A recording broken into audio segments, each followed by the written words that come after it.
Pakandhe tegesipun perangan ingkang apa kalih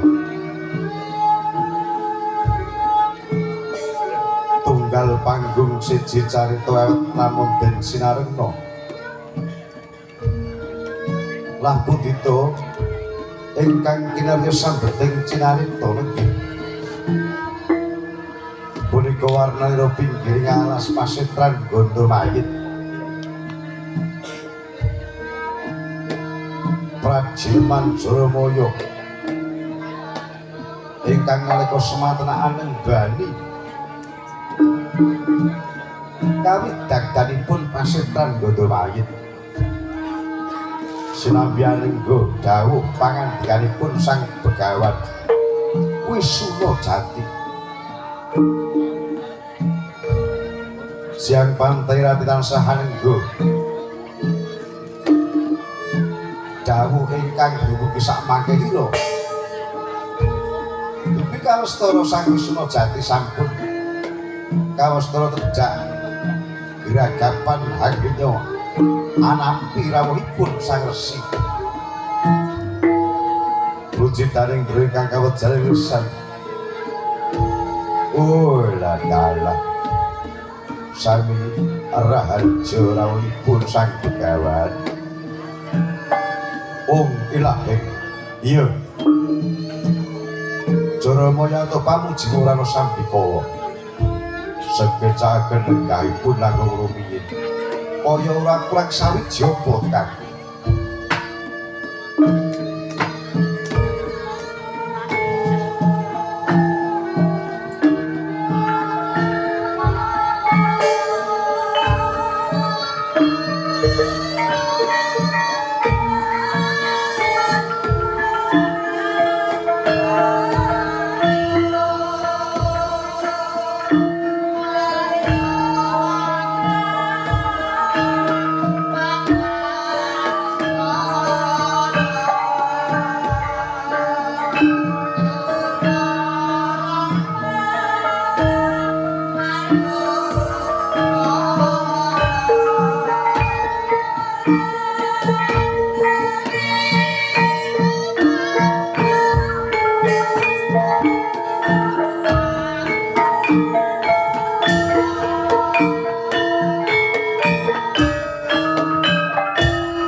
Yoto kang sinewa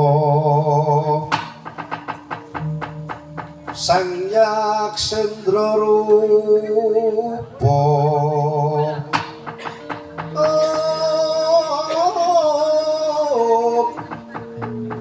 tuhu daya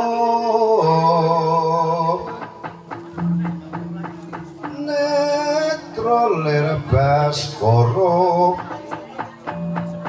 netra pindha surya yen asegu kaya kelap sastra aja mawa wisa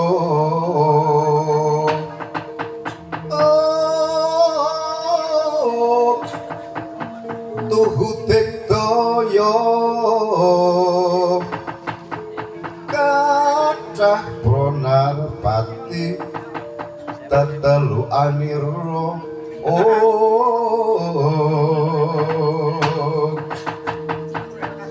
angguru Gusti angguru Gusti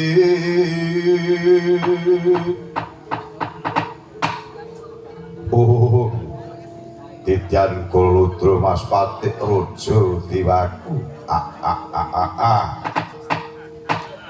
Panembahan iya kepriye nggih Jaramaya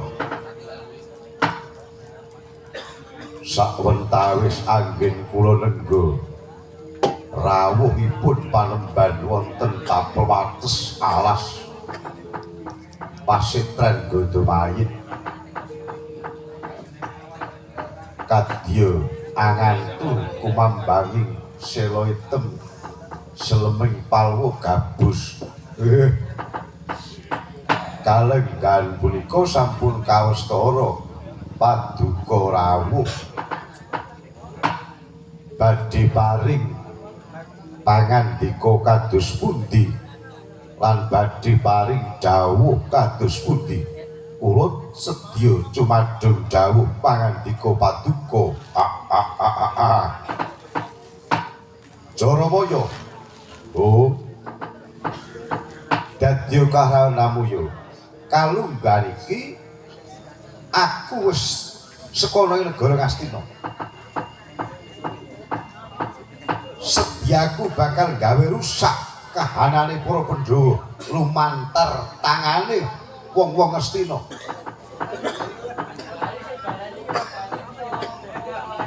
anakku Dasakendra wis ndak utus supaya lumarap ngelembut Kembang Wijaya Kusuma mergo pandukaku patine Kresna gampang yen Kembang Wijaya Kusuma wis bisa kecekel ing tangan semono uga aku wis kongkonan Pandhita Drona kang dak dandani saenggo nata Ndarawati Bathara Kresna supaya lumarap ana ing negara Ngamarta ndusta pusaka Jamus Kalimasada lan panuwunku uga supaya bisa nggawa Pandhawa nang ngarepanku ya ora ketung Janaka lan Werkudara merga pandugaku yen to Pandhawa wis karo Janaka lan Werkudara gampang anggulku ning kesyane nanging nggih aku eling prajurit-prajurit munggah Senopati Ngamarta iku mung satriya loro saudon telu saurupan mestine bae iso waskita lan ngerti lamun tara dom sumuruping bayi lajeng kersanipun bapa panemban kados pundi mula aku njaluk pambiyantumu sira munggah gegana nganglang jagat tutwuri lakune nonton Ndarawati Sang Widawarna nanging kanthi matek dayaning panglimunan matek ngalam prajineman yen to ana moga-mogane para satriya putra Pandhawa bakal sabiyantu ngrenggalangi lakune Sri Bathara Kresna Widawarna dadi kewajiban sapa wae kang dadi pepalangmu anggonmu ngamping-ngampingi Bathara Kresna tak paringake lan tak paringi purba waseksa kowe bisa mateni wong kemau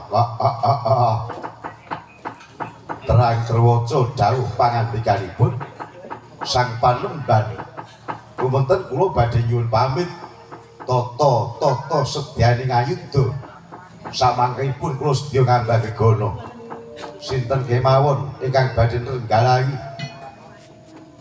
lampah kula memanuki tindakipun nata Ndarawati Sang Widawarna ateges punika sampun dados mengsah kula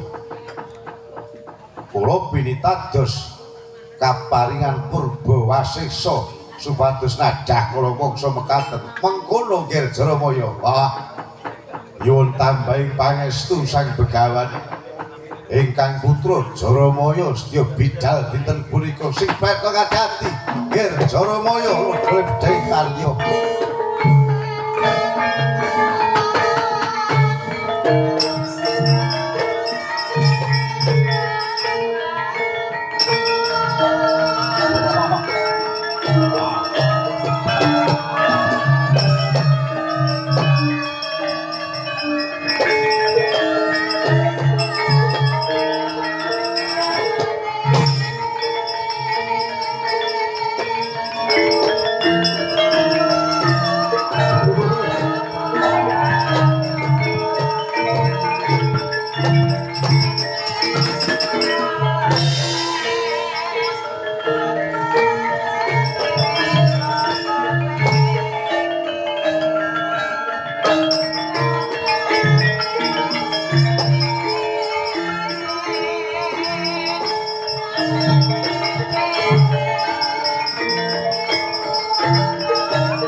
sampurna sasmitaning sun.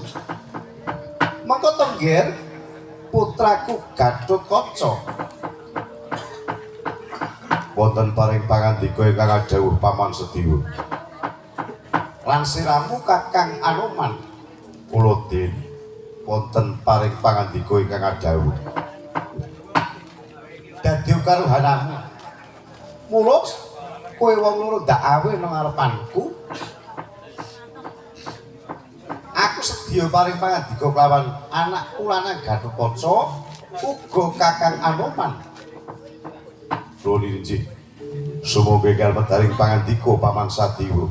Inggih, sumangga den enggal paring pangandika punapa dawuhipun kelawan kula lan Angger Gatotkaca. Gatotkaca wonten dawuh. Kalumban iki negara ing Ngamarta komplang. Wis sawentara dina Kakang Semar Badranaya ora nderek pisowanan ana ing negara Ngamarta. Kan mongko miturut ature para putra-putrane ora ana sing ngerti ana ngendi Kakang Semar Badranaya murca. Kula rinci. Kan mongko ya nggih. Jimat negara Ngamarta kang wujuding manungsa iku ora ana liya kejaba mung Kakang Semar Badranaya. Yen to Kakang Semar Badranaya murca saka negara Ngamarta tanpa cecala lan tanpa ana katerangane dadi goreh rongeng para kamula munggahing Koko Prabu Puntadewa. Lajeng menggah kersanipun Paman Sediwa kados pundi? Saiki mengkene yo, Ger. Perang-perangan karya, perang-perangan pakaryan. Aku sedya tumuju ana ing negara Ndarawati. Jaluk iguh pertikeling Koko Prabu Sri Bathara Kresna. Dene Gatotkaca sliramu ngupadi adimu Abimanyu ana ngendi papan duluwe supaya bisa sekeping karya bisa nyawijake manunggale cipta rasa nyang karsane.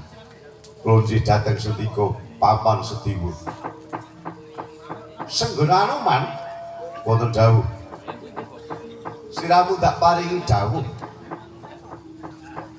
Jaga katentremaning Raja Ngamarta sarana ngambahing gegana. Yen to samengkone ana dum sumuruping banyu. Aja pegat ing kaprayitnan. Kula nggih dhateng sendika. Wis yo nggih. Gatotkaca lan Kakang Anoman. Muga-muga Gusti ngayomi sakabehing laku jantraku aku lan sliramu wong loro. Aku sedya lumarep ana negara Ndarawati. Gatotkaca upadine Abimanyu. Lan sliramu Kakang Anoman jaga kawidakdan saka gegana. Ngestaken dawuh Raden Sediwa.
suanggon ulumaku.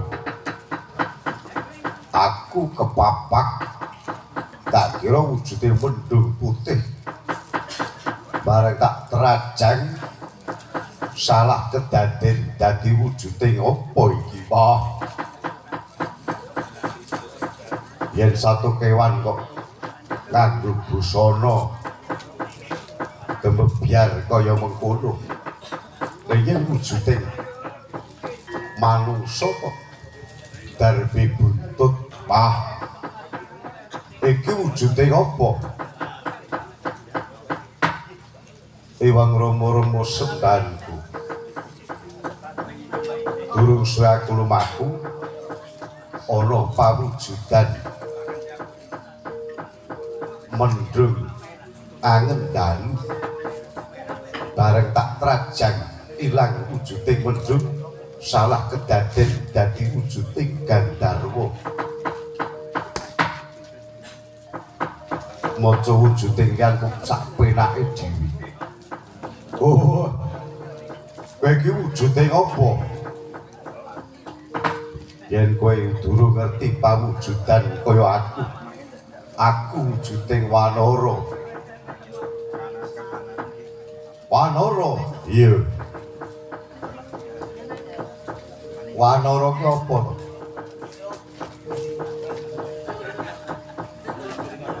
Yen kowe ngerti wujuding Wanara, ora ngerti tegese Wanara. Wanara ki ya Pragusa. Oh, la dalah. Kowe wujuding Pragusa. Iya. Pragusa ki apa ya? Yen to ora ngerti tegesing Pragusa. Pragusa ki Rewanda. Oh, la dalah. Rewanda, iya. Rewanda ki apa Ayo. Ini ora ngerti aku syuting kecek. Oh, aku mau bedes lho aku wis ngerti mau dadak werna-werna. Sopo jenengmu yen pancen kowe darbe jeneng. Yen kowe takon karo aku, ganti aku takon karo kowe. Sopo jenengmu? Lan kowe bakal menyang endi? Yen kowe takon karo aku Jaramaya. Prajineman pesetan nggondo mayit. Kowe lumaku ngambah gegono. Tertentu bakal lumaku. Kowe bakal lumaku menyang endi? Aku bakal nganglang jagat. Sok sobo sing bisa tak temoni yen to iku bakal sabianku para kadang-kadang apa Pandhawa. Para putra-putra Pandhawa ateges iku dadi mungsuhku. Dewang Rama-Rama sembanku. Kowe ora mangerti yen to para kadang-kadang Pandhawa iku momonganku. Kocap ngrasani para kadang Pandhawa. Gawe cintrakaning para kadang Pandhawa ateges gepok rasaning Anoman. Ora kena kowe kudu sumikir saka kene babu. Aku gelem sumikir yen to aku santuk gawe. Yen to kowe rumangsa dadi pemomonge Pandhawa tak katutke dosa kaluputanmu babu. Babu arep apa? Ora gelem sumikir saka ngarepanku, lah kok tak rudo paripeksna. Bani mungsaku segera Anoman dene apamu. Leno pangendamu candak, wandamu lakon tak remah-remah riaku gini bergaling mati marang keranjang musuhku.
Sagono kowe mundur ora watak Senggonano manundur sadurunge kelakon sedyane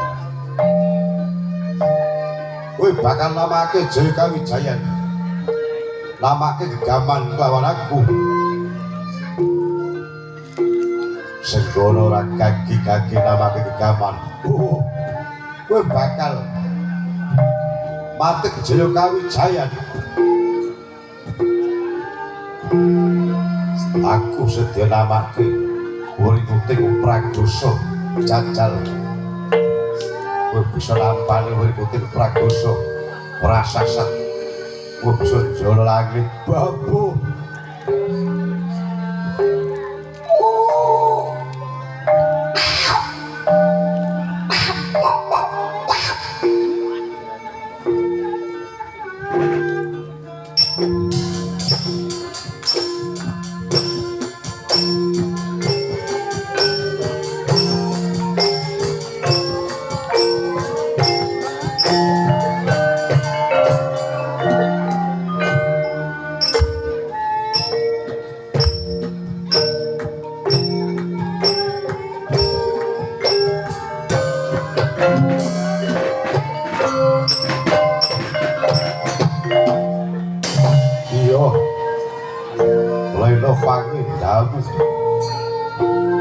kelakon tak tebak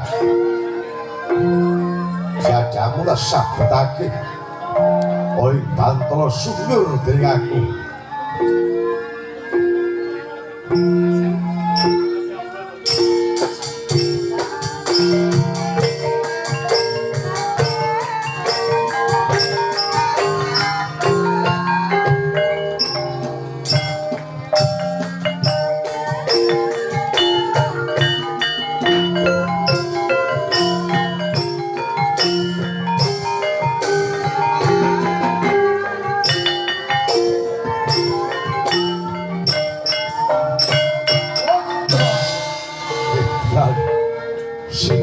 nyawangku segera lemah.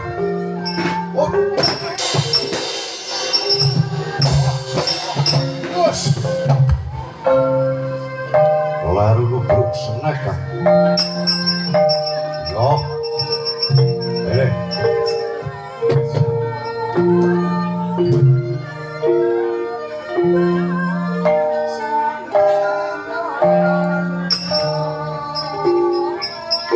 Hati-hati wae Senggono perang. Ku separuh iki luwang. Nyuwekake aku dijendro.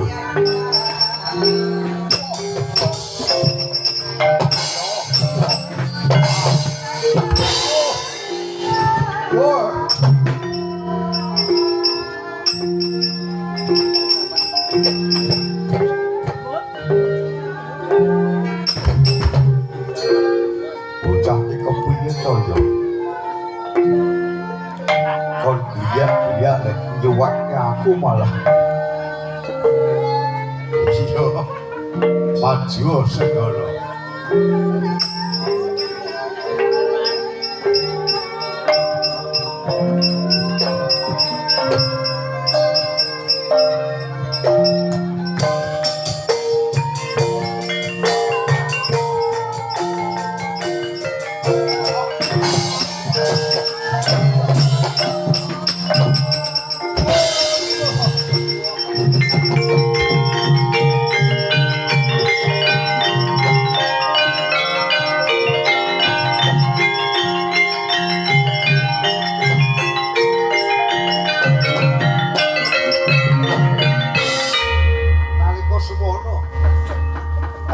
Anoman Sigro anukel rekmanipun Raden Jaramaya sedyanipun Raden Anoman Raden Jaramaya sedya den tibres saji maundri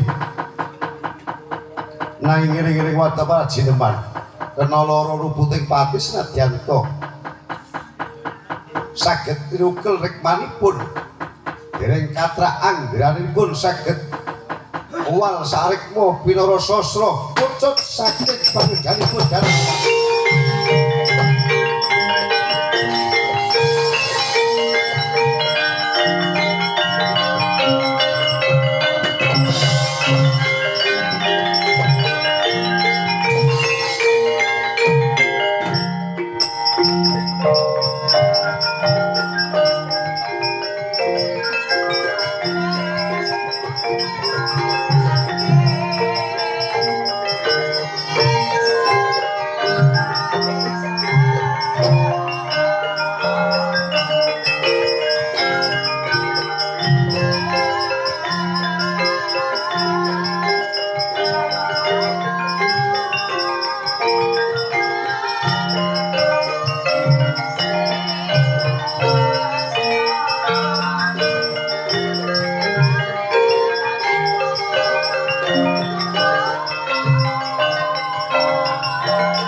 sembahku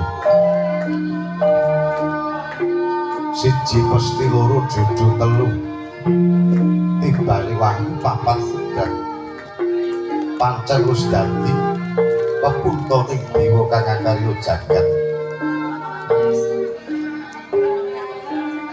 Jaramaya wis tak ukel rambute setiaku bakal tak tibles mawi Haji Maudri lagi pancen durung tekan kini wancine renggang rekmo pinarasa sumrucut saengga Jaramaya ora iso tak sirnakake ya muga-muga apa kang bakal dumadi momonganku Pandhawa bebasane amung pacoban sak siring bawan pesanti donga pamuji muga para momonganku Pandhawa uwal saka bebaya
kayune Purwa sejati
lirile